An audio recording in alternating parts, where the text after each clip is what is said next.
Hey everybody, this is going to be the last few little tech tips we give you while working on Lawrence King's BJ7 here.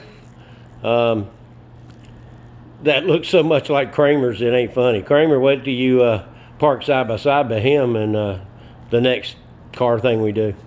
But anyway, what we wanted to do is one of these things we had to do is we balance brake drums. A lot of you had them done here, and a lot of you who are watching this in other places get them mailed in and do it. And when we do mail them in and send them back balanced, you get this piece of paper. Tells you how to run out your rear hubs. Very important, because these hubs here, these 5 holes are not exactly perfectly centered. Imagine that. And you can see this drum here was definitely not in great shape. It's 3.75 ounces, 3 3/4 ounces out of balance. But when we put them on, what we do and what we tell you in this paper, now you get to see it happen, is we clean this off and put a dial indicator right there in the center of the smooth surface, and we turn it and we see how much out it is. So this one's going to be running about 10, 12. Now that's not bad. I'll tell everybody after under 10, you're great.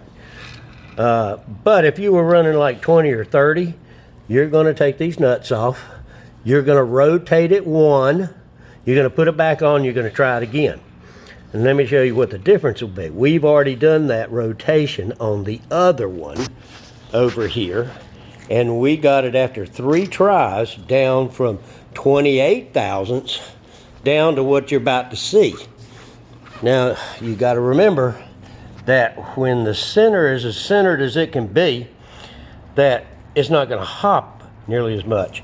You get dead center of a hub bouncing around 20, 30 thousandths. That telescopes out to about a 1/2 inch of hop at the very outside edge of the tire, and you'll feel it.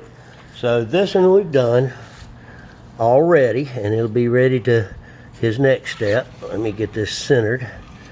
All right, this one was out about 28.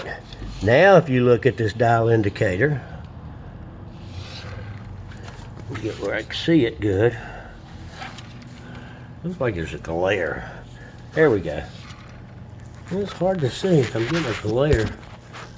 Anyway, there we go. All right, there's 0 right there. It's running maximum about 5 thousandths run out right there. 0 to 5 thousandths. That's excellent. So we know this is the best position to be in. But if you ever have to take this off and put it back, you don't want to go through this again. So here's what we do when we're doing it here. Paint stick pen. We put a little pink on the hub there and right on the end of the nut. Stud. Not the nut, but stud.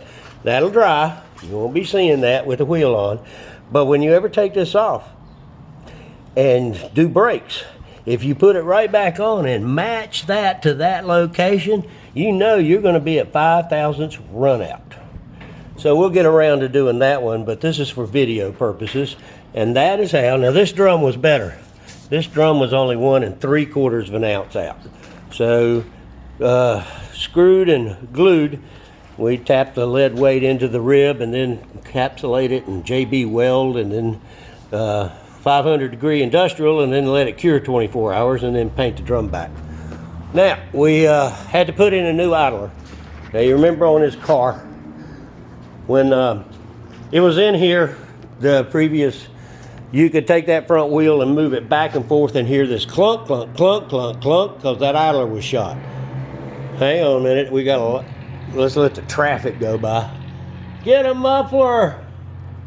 All right, now when you move it, you don't hear anything. It's solid now, because it now has a new idler and there's no more play. So yeehaw, that's fixed. That's not going to wobble anymore. We went through the wheels and tires where this wobble and knocked them out.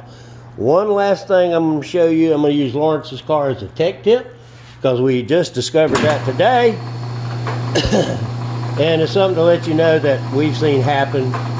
It's not every time, but it's kind of, it does happen a lot. This car has had a replacement clutch master cylinder. It's had a lot of brake work before he got it, or he did it. And so they were in good shape. The brakes and the drums back there and the wheel cylinders, they've been gone through. And somebody had replaced, right here, you will see, there's a new clutch master. Well, that's great. And the old rusty lines from original. No leaks there. However, from under the car, I noticed there's brake fluid dripping off of the steering column. And right here underneath it, at this old can, these rusty old lines were dripping brake fluid. Now we cleaned it all off. We put a pin under it. When we opened this up, by the way, the clutch reservoir side was empty and the brake reservoir side was half full. So we cleaned everything up. We put a pan under it, filled it up to look for leaks, and sure enough, running down on the bottom of the can is down the lines from the bottom of the can is starting to get wet again. So what happened was, you put something new here, disturb these old lines, you've got 50-year-old seals between the can and the fittings here that the fittings on, and those have been disturbed, and now they're no longer sealing. So this is going to keep leaking and leaking. The only cure is a replacement. So a lot of times if you can, you're going to replace these. If the can looks like it's an original, just buy a new can, man, because you can't fix that. And we'd put a new can on them right now if Moss wasn't closed and we could get a can, but we're looking to see how bad it is. He'll just have to watch this and get a new can, replace it himself. It's not a major leak. It's not pouring out. However, if you don't check it all the time, you will find yourself trying to put the brakes or clutch on one day and it'll go to the floor because this can is not sealing anymore and never will again. So if you do that, guys, we'll change this. Then you have new seals. And that's all this car is going to get. That's all we're going to talk about this one. And we'll have some other tech tips. But this goes with the other red car. Anyway, we just wanted to show you a few things. It's a Saturday. We shouldn't be doing this. Beautiful day. We decided we'd do this because it's going to rain all day. And just like the cotton picking news media, yeah, it's pouring, man. So we worked instead because it was going to rain all day. Y'all have a good weekend. Take care.